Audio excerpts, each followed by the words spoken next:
திடீர்னு ஒரு நாள் பால்கனிக்கு போய் பார்த்தா இப்படி மழை பெய்யுது. பங்குனி மாதம் தானடா பிறக்க போகுது, அதுக்குள்ளே ஏன்டா இப்படி மழை பெய்யுதுன்னு பார்த்தா நான் படிக்கிறேன். அது வருண பகவானுக்கு தெரிஞ்சிருக்கு. வெளியில் வந்து பார்த்தா செம்ம கிளைமேட்டாக இருந்தது. இந்த கிளைமேட்டில் எப்படிங்க படிக்க மனசு வரும்? சரி, நம்ம ரொம்ப ஓவராக படிச்சுட்டு சென்னையில் வெள்ளம் வந்துருச்சுன்னா, அதனால தான் நான் படிக்கிறத விட்டுட்டு இயற்கையை வந்து ரசிக்க ஆரம்பிச்சிட்டேங்க. அந்த வியூவை உங்களுக்கும் காட்டுறேன் பாருங்க.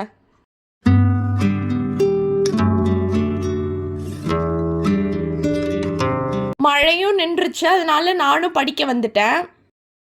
அது என்ன மாயமோ மந்திரமோ தெரில, நான் படிக்க உட்காரும் போது தான் என்னை சுற்றி இருக்க எல்லா பொருளும் இன்ட்ரெஸ்டிங்காக தோணும்.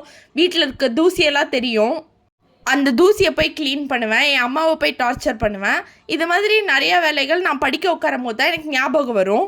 எப்படி டிஸ்ட்ராக்ட் ஆகலான்னு நான் ஒரு புக்கே எழுதலாம் போல், அவ்வளோ சூப்பராக டிஸ்ட்ராக்ட் ஆவேன். எப்படியோ திக்கி திணறி படித்து முடிச்சிட்டேன் ஒரு வழியாக. எப்படியும் நான் படிக்கிறது ஒன்று, அங்கே கொஸ்டின் பேப்பரில் இருக்கிறது ஒன்று, அதனால் படித்தது போதும்னு நானும் தூங்கிட்டேன். நாளைக்கு காலைல நம்மளுக்கு எக்ஸாம் இருக்குது.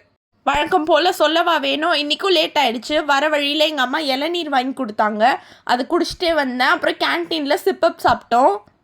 எக்ஸாம்னு சொல்லிட்டு சிப்பப் சாப்பிட்றதுன்னு தானே யோசிக்கிறீங்க. எக்ஸாம்லாம் சூப்பராக எழுதி முடிச்சிட்டோம். கிளாஸில் உட்காந்து பாட்டு கேட்டுட்ருக்கோம். கிளாஸ் ஹார்ஸில் இல்லை, இது பிரேக்கில் 3 o'clock ஆகிடுச்சு. நாங்கள்லாம் இப்போ ஒரு பேட்மிண்டன் கோர்ட்டில் போய் விளையாட போகிறோம். பக்கத்தில் இப்படி பைத்தியம் மாதிரி கத்திக்கிட்டு இருக்கிறது வேறு யாரும் இல்லைங்க, என் ஃப்ரெண்டு தான்.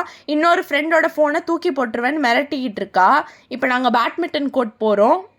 ஆக்சுவலாக செம்ம ஃபன்னாக இருந்தது இன்றைக்கி. 1.5 hours எப்படி போச்சுனே தெரில, அவ்வளோ ஜாலியாக இருந்தது. நாங்கள் விளையாடுறத பார்த்து கரண்ட் கூட பொறுக்காமல் கரண்ட் ஆஃப் ஆகிடுச்சு. அந்த இருட்லேயும் நாங்கள் சூப்பராக விளையாடினோம். எல்லாம் முடிச்சுட்டு வீட்டுக்கு போகிற வழியில் காலிஃப்ளவர் பக்கோடாவும் கோலி சோடாவும் சாப்பிட்டோம். அப்புறம் எங்கள் அம்மா ஏதோ சாரீ வாங்கணும்னு சொல்லி கடைக்கு கூப்பிட்டு போனாங்க. நான் சும்மா வேடிக்கை மட்டும் பார்த்துட்டு வந்தேன், ஏன்னா எனக்கு அதில் ஒன்றும் தெரியாது. அப்படியே வீட்டுக்கு கிளம்பி வந்துட்டோம். இன்றைக்கி டே செம்ம ஃபன்னாக இருந்தது, அதை தான் எங்கள் அம்மா கிட்ட சொல்லிக்கிட்டே வந்தேன்.